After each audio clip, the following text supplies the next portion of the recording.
Hi, my name is Jim Turner. I added it to one of my podcasts. I think it was a B podcast, but I thought I'd throw this. I said I'm gonna throw this in there.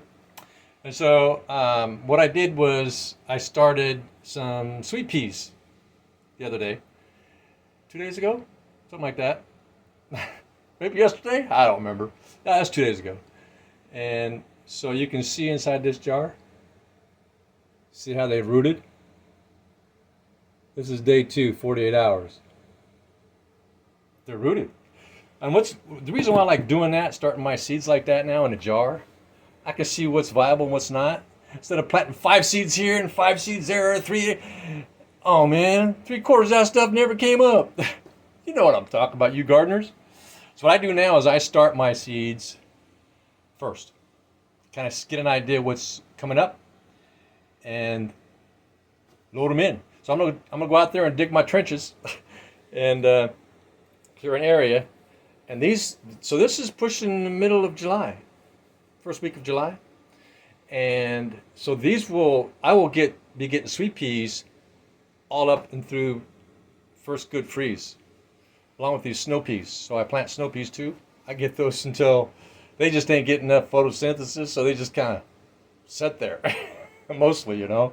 Please subscribe, thumbs up, ring the bell. Oh, that's so exciting when you do that. And so I'll take you out there and show you what I'm about to do here, digging those trenches and how I'm going to plant them and the spacing and all that. I got a whole bunch of them that are in my driveway along a strip in between my strawberries, and they're fading out. They start to turn brown, you know, like, okay, those things are on their way out. And then I plant a new batch for my late fall and early winter pickings. All right, let's go take a look how I'm going to bury these things alive.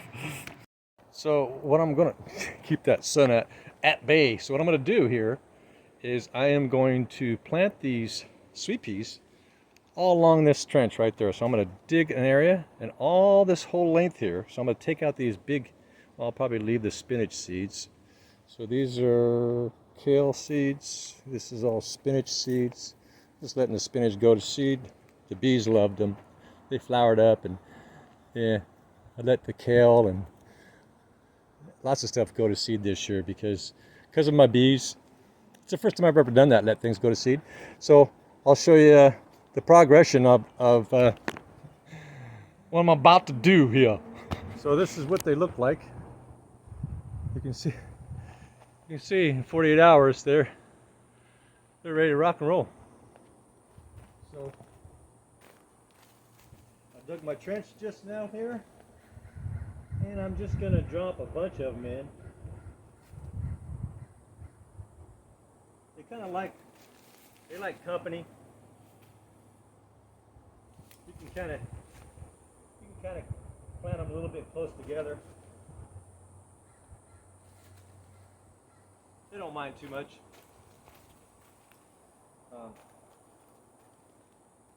That way they don't grow so tall. If I plant these close, like far apart, like 4 or 5 inches, they just grow really tall. If I plant them closer together, not so much.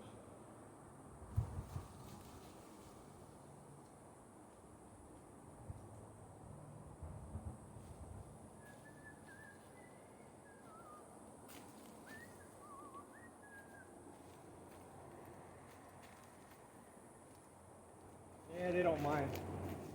They don't mind getting a little bit closer now, baby.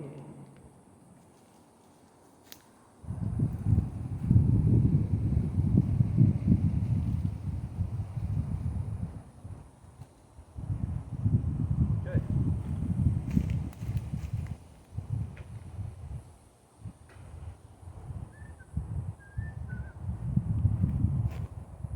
All right. Then what I'll do is just kind of shake them around a little bit because they're all wet right now. They're all wet. I just don't want them actually touching.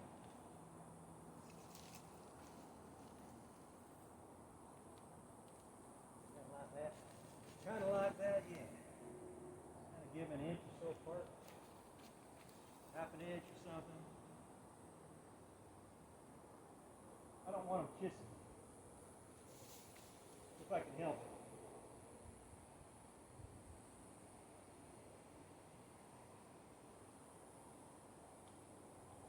Okay. Now what I'm going to do is I'm going to get some soil here.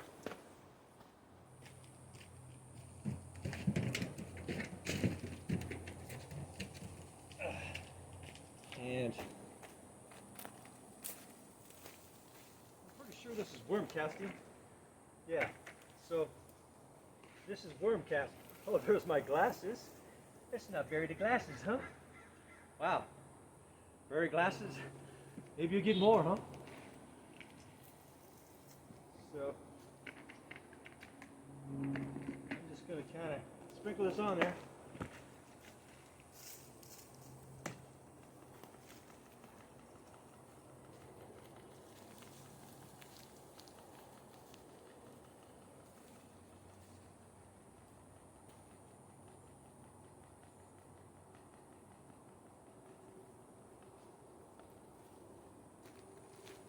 Just sprinkle it.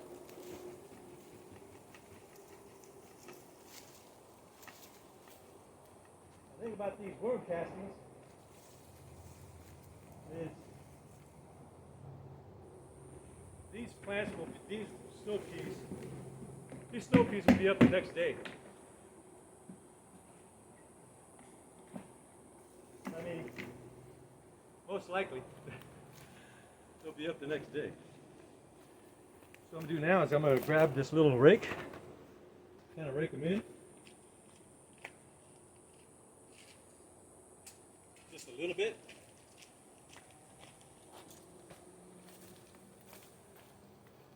Just rake them in a little bit.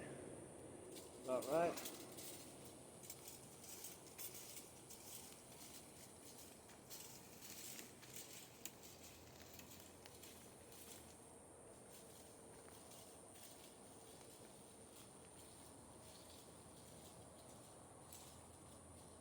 Like that, and get a watering hose and then water them in, and that's it, locked and loaded. And so you can see how that turned out there. So what, it took 5 minutes or something? I don't think it took that long. You'll dig a trench, bury them alive. And all right, easy peasy, right? Started them 48 hours ago and popped up in the jar. So 48 hours later, they're in the ground. So I'm going to water them. And you please subscribe, thumbs up. I do stuff like this. I do stuff every day. 99% of it I don't record because it's time consuming to recording when I'm doing my business, you know what I'm saying? I gotta set this camera up, I gotta get these angles, I gotta get the volume, I get the sound, I gotta speak this way. But you know what? Just for you, I'm recording it. All right, have a good day now. Bye. Oh, I'll let you see. So I'll do this in a day or two. So when they start coming up, so today's the 7th of July, 2025. So when they actually start popping up, I'll probably record the first one that popped up, what day it was, and then I'll give a progression of how many days it took before I pick my sweet peas and quick freezing them and put them in the freezer for the winter. Put them in soups, whatever, salads. Yeah, you take a frozen sweet pea and you stick in a little bit of water for about, I don't know, about an hour. It plumps right back up. Cool, right? It looks like it just came from the garden, because it did before it was frozen. That's it. Bye now. So now I'm just going to water them in, and that's the whole time that it's going to have taken me. Well, don't want to water them in like that. And then just kind of, now this is really good. I mean, this is really important because I went all summer And I didn't water this section because I didn't have anything. So what I'm going to have to do now is I'm going to have to do deep watering. So I'll be watering this area for a while, multiple times a day, probably 3, just to get the soil. Some critters up in the woods. So I'll be watering this for, until I feel that the soil is saturated. And now the seeds, the sweet pea seeds, I let them soak for a long time. So they've absorbed a lot of moisture, and so they're good.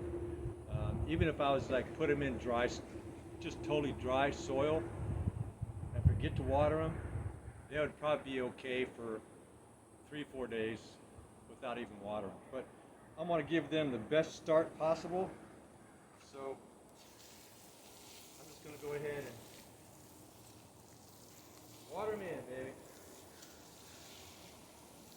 Now that's spinach. So I let my spinach go to seed. And the reason why I like to let things go to seed sometimes also is because they'll adapt to my location. So when something grows in a certain area and it gives offspring, doesn't matter, plants, animals, they'll adapt to that geological position, and they'll do better. The offspring will likely do better than the original plant or animal, right? Because they were born into it. They were born to be wild, right? And so you can see these. This is kind of cool. So you see those bulbs there? Isn't that cool? That is just really neat. So the bees are all up and in them. And so these here are leeks. And the bees just love these things. All bees. See all kinds of native bees in there? That's a bee right there. That's a native bee. There's something like 1,300 different kinds of native bees in the United States. 1,350 or something. So you can see those little bees, tiny little native bees in there. And so these native bees, there's so many of them. I lost count at about 8 or 12 different kinds of species of bees, native kind of bees. Yeah, and these here, so those are leeks. Well, they get big, don't they? This is the first year I've ever grown them into bulbs. I did that for the bees. And over here is called elephant garlic. And the bees like those too. So elephant garlic in general, leeks, chives. So you can see the chives over here. So they're all in the same family, right? They're just an offspring. One's a Great Dane and another one's a Chihuahua, and all kinds of different variations of the same species, right, in between. And this one obviously has the biggest bulb of all of them. Leeks. I didn't know. Isn't that cool? All those little girls down in there trying to get as much of that food, nectar and pollen as they can. And they're going to take them right over there to my 2 hives over there. I got 2 hives behind that monster grapevine. That is just a beast to control. Oh my gosh. Shoot. That was just a hard time keeping it out of the peach tree. It wants to marry the peach tree. I think they're in love. Yeah, just yesterday I was like trimming a bunch out of the grapevine, out of the peach tree, because it had grown in an angle I couldn't really see. Yeah. Anyway, that's my day today. Planting sweet peas. You have a good one now. Bye.